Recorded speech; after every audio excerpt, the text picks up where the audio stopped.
Hi and welcome to The Winning Factor. I'm Alan Aitken, and on this show each week we take a look at some upcoming races in Hong Kong and try to isolate an angle to the race that might make it easier to find the winner. So Saturday racing once again, another twilight this weekend, and the first race we're going to take a look at is race 2, where our winning factor is the tempo. Now this is a Class 5 over 1200 metres. There are a number of runners in decent form who will have their fans. Evergreen Colonel is racing very well. The likes of Windspeeder and Time Storm are racing well at Happy Valley. And even the Good Deal and Ho Ho Star have some prospects. But I want to focus on two runners in particular, and they come from our two first season trainers. Mark Newnham trained Tactical Command and Cody Moe trained 3-year-old Sonic Boom. First, let's take a look at Sonic Boom. Now, this is a young horse who failed to deliver much at all in 10 starts for his previous trainer Jimmy Ting, but was often heavily backed, indicating that perhaps there was ability there that we weren't seeing. Well, his first run since a transfer to Cody Moe's yard showed us a little bit of that ability. This is race 666 and gate 5, pink colours with an orange cap. Sonic Boom isn't the best out of the gates, but quickly recovers to be midfield. But the race is very much a sprint from the 400 metres, and the winner Time Storm got a brilliant ride here from Hugh Bowman to put him much closer than most expected from a wide gate, and importantly, it put him in front of Sonic Boom, getting first run on him in the straight, and that head start proved the difference at the finish as they ran 1-2. An excellent effort there as runner-up to Time Storm, who is once again a rival on Saturday, in very much a race that was a sprint from the top of the straight, so it was difficult to make ground, and Tactical Command faced a similar difficult scenario at his latest outing. This is race 714, dark colours with a pink cap from gate 1, and Tactical Command jumps well, but Alexi Bedell is in no hurry. He's led, then another horse crosses him, and he ends up 3 back on the rail, some way off the slow mid-race pace. Not sure why he didn't stick to the fence here rounding the turn, but he loses more ground there getting to the outside, while the first two horses sprint hard, making it difficult to peg them back, but Tactical Command winds up a very creditable third. Now that was 1400 metres, and now he drops back to 1200 metres. However, I think there's quite a bit to think that this will be a more suitable assignment, a better setup for both he and Sonic Boom. When we go to the map, it looks a good competitive pace. Although only a field of 12, there are 4 possible leaders engaged here, and I think that pressure is going to suit these two horses, sitting back off them in midfield and poised to run on strongly in the final part of the race. This time, the horses ahead of them should be getting tired as Sonic Boom and Tactical Command are coming with their finishes. So the tip from me in race 2 is Sonic Boom.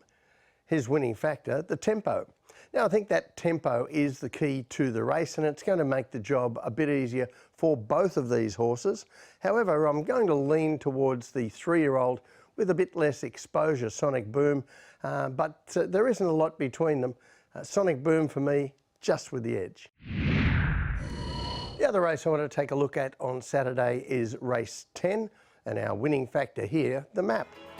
Now this is a Class 4, 1400 metres, and there will be arguments made for a number of these runners. Laugh Tail and Owner's Praise draw well. Smiling Collector is capable of improvement. Down in the weights, Falcon Court has been promising some improvement lately, but I think the race revolves mainly around 2 horses. Last start runners-up, Forerunner and All Riches.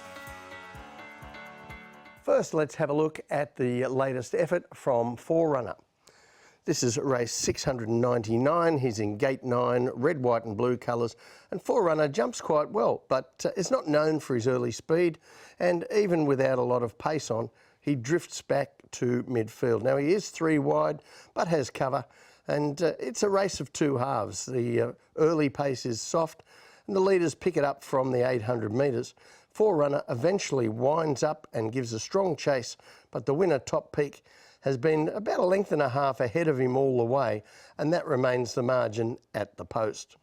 Now, the other horse we're focusing on here is All Riches, and he was beaten last start by a promising young horse called King Miles. This is race 716, gate 8, yellow and black colours, and All Riches begins well, and Antoine Hamlin sends him to the lead, which is his regular running style. But he does have some company here with another runner sticking to his outside and running quite keenly. So All Riches is kept bobbing in the lead, while the eventual winner, King Miles, you see in the red and white colours, in about 5th, is getting a soft trip. Now, when All Riches finally shakes off Mufafa, King Miles gathers him in quickly, and it looks like he's going to run away and win easily, but there is a big difference in their handicaps, and All Riches is known for his strong fight, and he kicks back strongly for a very creditable second. Beaten there, but far from bowed, and that race did highlight one of the great things about All Riches, and that is his toughness in a finish. And I think it's that toughness and a difference in run styles that might be a key factor for him here when we look at the map.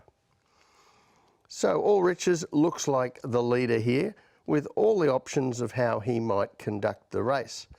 For my way of thinking, Antoine Hamlin, even as a solo leader, needs to keep the tempo up like it was in that replay, because this isn't a horse who can quicken in the stretch.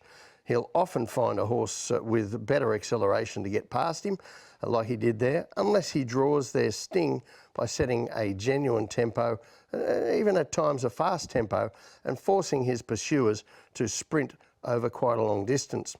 But whatever Hamlin does, he gets to make all the decisions here, while his main rival, Forerunner, will have some traffic to cope with between him and the leader, as will Owner's Praise and Laugh Tail.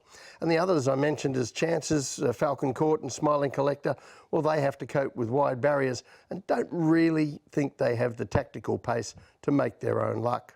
So the tip from me in race 10, All Riches. His winning factor, the map. Now, he probably did have his chance to win last time when beaten by a smart one, but once again I think he's going to have all the advantages in this race, while we look at his rivals and they've all got some obstacles to overcome. Well, that's it from the winning factor this week. Enjoy your racing Saturday. We'll see you next time.